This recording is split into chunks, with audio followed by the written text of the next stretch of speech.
Hello students. इस lecture में हम एंडोक्राइन ग्लैंड्स इन इंसेक्ट्स अर्थात कीटों में पाई जाने वाली अंतःस्रावी ग्रंथियों के बारे में अध्ययन करेंगे। इंसेक्ट्स में कीटों में वृद्धि, विभेदन, निर्मोचन तथा मेटामॉर्फोसिस अर्थात कायांतरण, ये जो एक्टिविटीज होती है, ये चीज़ें होती है, वो हॉर्मोन्स के द्वारा कंट्रोल होती है। और जो इंसेक्ट्स की एंडोक्राइन ग्लैंड या हॉर्मोन्स होते हैं, वो दो तरह से इंसेक्ट्स में एक्टिविटीज़ को कंट्रोल करती है। पहला, लार्वल स्ट्रक्चर की ग्रोथ और डिफ्रेंशिएशन, और दूसरा एडल्ट में यानी वयस्क कीटों में ग्रोथ और डिफ्रेंशिएशन को कंट्रोल करना। इंसेक्ट्स में 4 प्रकार की एंडोक्राइन ग्लैंड्स या अंतःस्रावी ग्रंथियाँ पाई जाती है। Number 1, neurosecretory cells of brain. Number 2, corpus cardiacum. Corpus cardiacum singular है, सिंगुलर अपन बोलेंगे, एक वचन में इसको कॉर्पस कार्डियकम बोलेंगे और बहुवचन में कॉर्पोरा कार्डियका बोलेंगे। तीसरा, कॉर्पस एलेटम। कॉर्पस एलेटम ये भी सिंगुलर है, एक वचन है, बहुवचन में इसको बोलेंगे कॉर्पोरा एलेटा। Corpus एलेटम, corpora एलेटा। चौथे नंबर की जो एंडोक्राइन ग्लैंड्स है वो है प्रोथोरेसिक ग्लैंड। इंसेक्ट्स में ये जो स्ट्रक्चर है, उनको इनके स्ट्रक्चर की जो सरलता के आधार पर ग्लैंड्स की बजाय एक टिश्यूज़ के रूप में हम मानेंगे तो वो बेटर होगा, क्योंकि ग्लैंड्स का स्ट्रक्चर थोड़ा कॉम्प्लेक्स होता है, जबकि ये जो स्ट्रक्चर इंसेक्ट्स में पाए जाते हैं ये टिश्यू के समान यानी ऊतकों के समान इनकी संरचना सरल होती है। ये मेनली जो नर्वस टिश्यू होते हैं, तंत्रिका टिश्यू होते हैं, उनके समान ही होते हैं, लेकिन ये थोड़े मॉडिफाई होके और हार्मोन का प्रोडक्शन करना शुरू कर देते हैं, इसलिए ये एक तरह से एंडोक्राइन स्ट्रक्चर बन जाते हैं। सबसे पहले हम बात करते हैं न्यूरोसेक्रेटरी सेल्स ऑफ ब्रेन, यानी ब्रेन में जो तंत्रिका स्रावी कोशिकाएं पाई जाती है उनकी हम बात करें तो ब्रेन में, कीटों के ब्रेन में न्यूरोसेक्रेटरी सेल्स अर्थात तंत्रिका स्रावी कोशिकाओं के 4 केंद्र पाए जाते हैं। इनमें से 2 जो केंद्र होते हैं वो प्रोटोसेरिब्रम में, एक ट्राइटोसेरिब्रम में और एक सब इसोफेजियल पार्ट में पाए जाते हैं। ये ब्रेन के पार्ट होते हैं, प्रोटोसेरिब्रम, ट्राइटोसेरिब्रम और सब इसोफेजियल। तो 2 तो प्रोटोसेरिब्रम में, एक ट्राइटोसेरिब्रम में और एक सब इसोफेजियल पार्ट में ये सेंटर पाए जाते हैं। 4 सेंटर होते हैं न्यूरोसेक्रेटरी सेल्स के। अब ये जो सेल्स होती है न्यूरोसेक्रेटरी सेल्स ऑफ ब्रेन, ये एक हार्मोन सीक्रेट करती है, उसका नाम है ब्रेन हार्मोन। और ये जो ब्रेन हार्मोन है ये रासायनिक रूप से एक लिपिड होता है, लिपिड वसा। और ये जो हार्मोन है ब्रेन हार्मोन, ये न्यूरोसेक्रेटरी सेल्स अर्थात तंत्रिका स्रावी कोशिकाओं से आगे की ओर एक्सोन के द्वारा कॉर्पस कार्डियका जो स्ट्रक्चर है, सेकेंड स्ट्रक्चर, वहाँ तक पहुँचाई जाती है और यहाँ पे ये ब्रेन हार्मोन स्टोर रहता है। और ये जो ब्रेन हार्मोन है ये कॉर्पस कार्डियका को एक्टिवेट करने का कार्य करता है। दूसरा जो स्ट्रक्चर है एंडोक्राइन स्ट्रक्चर वो है कॉर्पोरा कार्डियका, सिंगुलर में बोलेंगे इसको कार्पस कार्डियकम। इंसेक्ट्स में जो सुप्राफेरिंजियल गैंग्लिया होते हैं वहाँ से कुछ एक्सोन निकलते हैं और वो 2 पथ बनाते हैं। सुप्राफेरिंजियल गैंग्लिया जो कि ब्रेन का पार्ट होता है, वहाँ से 2 एक्सोन के पथ यानी नर्व के जो एक्सोन होते हैं उनके 2 ग्रुप होते हैं, वो निकल के 2 पाथ बनाते हैं और उन 2 पाथ को बोलते हैं कॉर्पोरस कार्डिकाई, कॉर्पोरस कार्डिकाई। और ये जो एक्सोन के पाथ होते हैं इनका जो एंड होता है, सिरा, वो कुछ फूला हुआ होता है और उस स्ट्रक्चर को बोलते हैं कॉर्पस कार्डियकम। प्रत्येक स्ट्रक्चर को बोलेंगे कॉर्पस कार्डियकम, और दो स्ट्रक्चर हैं इसलिए इन दोनों को बोलेंगे कॉर्पोरा कार्डियका। सामान्यतः इंसेक्ट्स में ये दोनों कॉर्पोरा कार्डियका होते हैं वो सेपरेट होते हैं, परंतु कुछ में ये आपस में कनेक्टेड भी होते हैं, और इनका जो ओरिजिन होता है, उद्भव होता है, वो एक्टोडर्म से होता है। जो कॉर्पस कार्डियकम की जो सेल्स होती है वो न्यूरोहाइपोफिसिस यानी पश्चपीयूष ग्रंथि की कोशिकाओं के समान ग्रेनुलर होती है, कणिकीय होती है। कॉर्पस कार्डियकम से जो हार्मोन सीक्रेट होता है उसको बोलते हैं प्रोथोरेसिकोट्रोपिक हार्मोन और इग्डाइसियोट्रोपिक हार्मोन। प्रोथोरेसिकोट्रोपिक हार्मोन या इग्डाइसियोट्रोपिक हार्मोन इसको बोलते हैं। ये जो हार्मोन है इसका काम होता है प्रोथोरेसिक ग्लैंड जो कि अन्य एंडोक्राइन स्ट्रक्चर है उनको स्टिमुलेट करना, और स्टिमुलेट करना किसके लिए? प्रोथोरेसिक ग्लैंड के द्वारा जो इग्नाइशन हार्मोन सीक्रेट होता है उसके सीक्रेशन को बढ़ाना। नेक्स्ट स्ट्रक्चर है वो है कॉर्पस एलेटम, और प्लूरल यानी बहुवचन रूप में इसको बोलेंगे कॉर्पोरा एलेटा। ये जो स्ट्रक्चर है ये कॉर्पस कार्डियका जो कि पहला वाला स्ट्रक्चर था जिसका हमने अभी अध्ययन किया, उसके आगे की ओर दो स्ट्रक्चर के रूप में ये स्थित होता है, यानी एक पैर के रूप में ये स्थित होता है।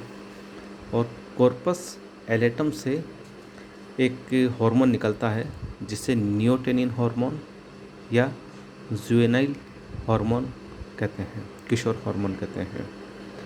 रासायनिक रूप से ये एक अनसेपोनिफाइबल यानी जिसका सामान्यीकरण नहीं हो सकता और नॉन स्टेरोलिक लिपिड होता है।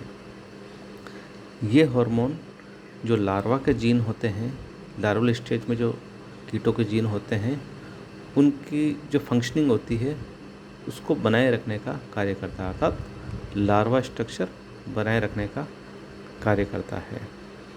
जब इग्नाइशन और जुवेनाइल हार्मोन दोनों ही प्रेजेंट होते हैं कीटों में, तो कीटों में वृद्धि होती है और मोल्टिंग अर्थात निर्मोचन भी होता है, लेकिन इसके जो लार्वल करैक्टर्स है वो बने रहते हैं। चौथा जो एंडोक्राइन स्ट्रक्चर है वो है प्रोथोरेसिक ग्लैंड। ये कीटों के अग्रवृक्ष अर्थात प्रोथोरेक्स में स्थित होती है, और प्रोथोरेक्स में ये जो ग्लैंड्स होती है वो पहली जोड़ी जो वक्षीय स्पाइरेकल होते हैं उनके साथ ये अटैच होती है, जुड़ी हुई रहती है, एसोसिएटेड होती है। प्रोथोरेसिक ग्लैंड्स कीटों में प्रोथोरेसिकोट्रोपिक हार्मोन्स सीक्रेट करती है। प्रोथोरेसिक ग्लैंड्स कीटों में इग्नाइशन हार्मोन सीक्रेट करती है, और ये जो इग्नाइशन हार्मोन होता है ये इसका सीक्रेशन प्रोथोरेसिकोट्रोपिक हार्मोन्स के कंट्रोल में होता है। और हमने देखा कि प्रोथोरेसिकोट्रोपिक जो हार्मोन है वो कॉर्पस कार्डियकम से सीक्रेट होता है। ये जो इग्नाइशन हार्मोन है ये एक सिमिलर प्रकार के हार्मोन्स का एक ग्रुप बनाते हैं, इग्नाइशंस उनको बोलते हैं।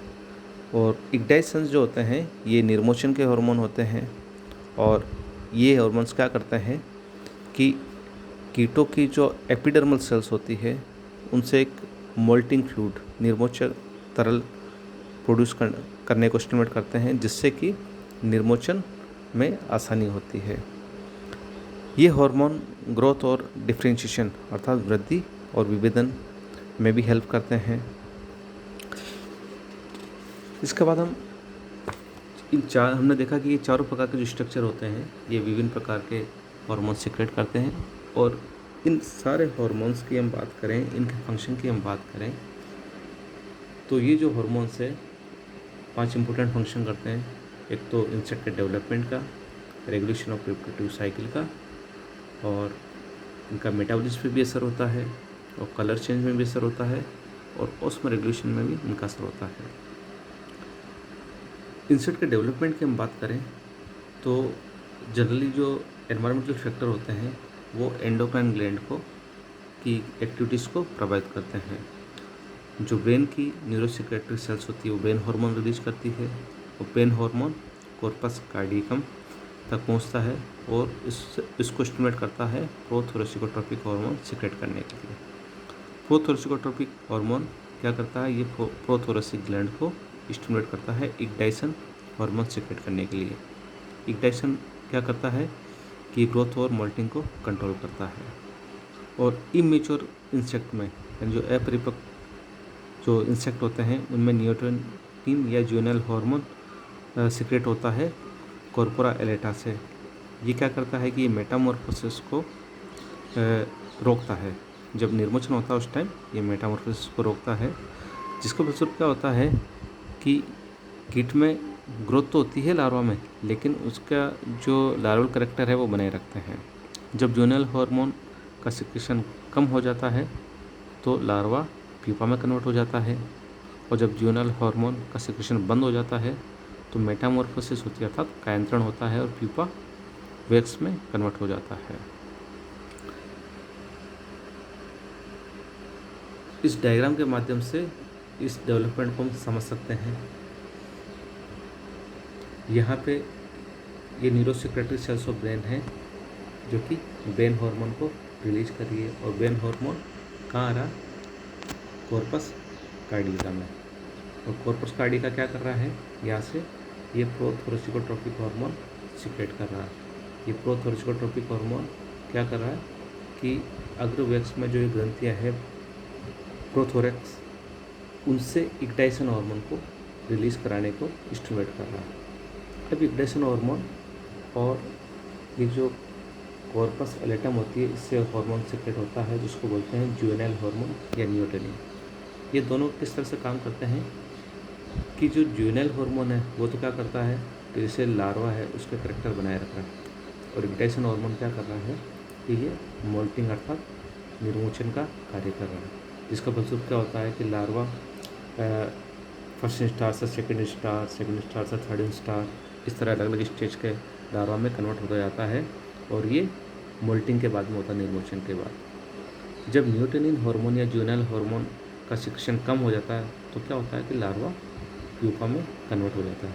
ये प्यूपा में कन्वर्ट हो गया। और जब नियोटेनिन या ज्यूवेनाइल हार्मोन का सिक्रेशन बंद हो जाता है तो क्या होता है कि निर्मोचन के बाद में जो प्यूपा होता है ये वैक्स में कन्वर्ट हो जाता है। तो इस प्रकार ये हार्मोन्स कीटों के रिप्रोडक्शन को या इनकी ग्रोथ को ये कंट्रोल करते हैं। उसके बाद हम बात करते हैं तो रेगुलेशन ऑफ रिप्रोडक्टिव साइकिल को भी ये हार्मोन्स कंट्रोल करते हैं, क्योंकि बहुत से जो इंसेक्ट होते हैं ये इनमें ज्यूवेनाइल हार्मोन होता है, वो एग्स में अंडों में योक के स्टोरेज को और योग के संश्लेषण को कंट्रोल करता है, और स्पर्मेटोफोर यानी शुक्राणुधर के फॉर्मेशन को भी ये कंट्रोल करते हैं। इसके अलावा एंडोक्राइन जो स्ट्रक्चर होते हैं, ग्लैंड्स होती है, ये मेटाबॉलिज्म को भी कंट्रोल करता है, क्योंकि जो कॉर्पस कार्डिकम होता है वो ग्लूकोज के लेवल को स्टिमुलेट करता है, और कॉर्पोरा एलेटा जो स्ट्रक्चर है वो प्रोटीन के सिंथेसिस को, प्रोटीन के मेटाबॉलिज्म को कंट्रोल करता है। इसके अलावा जो न्यूरो हार्मोन होते हैं न्यूरोसिक्रेटरी सेल से जो रिलीज होते हैं वो क्या करते हैं कि वो और कॉर्पस कार्डिकम के हार्मोन और प्रोथोरेसिक ग्लैंड के हार्मोन ये कीटों के कलर चेंज के लिए भी रेस्पॉन्सिबल होते हैं। कलर चेंज भी इनके स्टिमुलेशन से ही होता है। नेक्स्ट जो एंडोक्राइन ग्लैंड है ये ऑस्मोरेगुलेशन का कार्य भी करते हैं, क्योंकि ये कीटों में वाटर की क्वांटिटी और उत्सर्जन को कंट्रोल करते हैं।